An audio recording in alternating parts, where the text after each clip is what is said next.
എല്ലാവർക്കും നമസ്കാരം. 12 വർഷം മുൻപ് ഗുരുവായൂരിൽ പോയ ഒരു അനുഭവം അയച്ചു തന്നിട്ടുണ്ട് ഒരു ചേച്ചി. ഞാനത് വായിക്കട്ടെ, കേൾക്കാലോ അല്ലേ?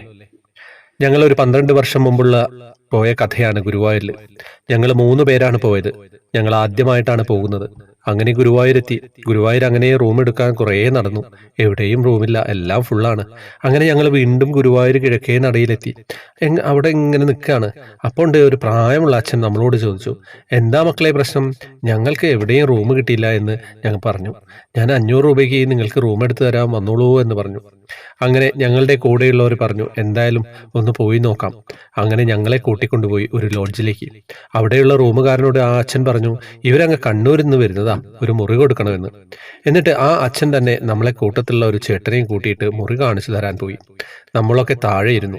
കുറച്ചു കഴിഞ്ഞ് ചേട്ടൻ പറഞ്ഞു, മുറി ഓക്കെയാണ്. അഡ്രസ്സും മറ്റു ഡീറ്റെയിൽസും ഒക്കെ കൊടുത്ത് ബാക്കിയുള്ള ഞങ്ങൾ മുറിയിലേക്ക് നടന്നു. അപ്പോൾ ആദ്യം കയറിയ ചേട്ടൻ പുറത്തോട്ട് വന്നിട്ട് പറഞ്ഞു, ആ അച്ഛനെവിടെ? എന്തെങ്കിലും കൊടുക്കണം അവർക്ക്, നമ്മളെ സഹായിച്ചതല്ലേ എന്നൊക്കെ പറഞ്ഞു. ഞങ്ങൾ പറഞ്ഞു താഴോട്ടൊന്നും വന്നില്ല, നമ്മൾ കണ്ടില്ല. വേഗം താഴെ ലോഡ്ജുകാരൻ്റെ അടുത്ത് പോയി. അപ്പോൾ അയാൾ ഇങ്ങോട്ട് ചോദിക്കുക, അതാരായിരുന്നു നിങ്ങളുടെ കൂടെ വന്ന ആള്? ഒരു നിമിഷം ഞങ്ങളൊക്കെ സ്തംഭിച്ചു നിന്നുപോയി. നമ്മൾ പറഞ്ഞു, ഞങ്ങൾക്കറിയില്ല. റൂം കിട്ടാതെ വിഷമിച്ച് ഞങ്ങളുടെ അടുത്ത് വന്നിട്ട് കാര്യം അന്വേഷിച്ചിട്ട് ഇങ്ങോട്ട് കൂടിയിട്ട് വന്ന് പറഞ്ഞതാണ്. ആ പരിചയം ഞങ്ങൾക്കുള്ളൂ. ലോഡ്ജുമായുള്ള നല്ല പരിചയമുള്ള ആളാണെന്നാണ് ഞങ്ങളും കരുതിയത്. ലോഡ്ജുകാരനും അത്ഭുതപ്പെട്ടു പോയി. ആരാണെന്നറിയില്ല, അധികാരത്തോടെ വന്ന് പറഞ്ഞിരിക്കുന്നു റൂം കൊടുക്കണമെന്ന്. അയ്യോ, എന്താ പറയേണ്ടത്? ഒന്നും പറയാനില്ല അല്ലേ.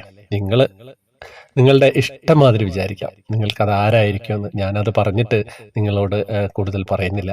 എല്ലാവർക്കും നന്ദി പറയുകയാണ്. നല്ലൊരു അനുഭവമായിരുന്നു. എന്തായാലും ജോയിൻ ബട്ടണിലൂടെ വന്നു കഴിഞ്ഞാൽ വാട്സപ്പ് ഗ്രൂപ്പിൽ ചേരാം. പിന്നെ വേറെ വിശേഷമൊന്നുമില്ലല്ലോ, അനുഭവങ്ങൾ അയച്ചു തരാം കേട്ടോ.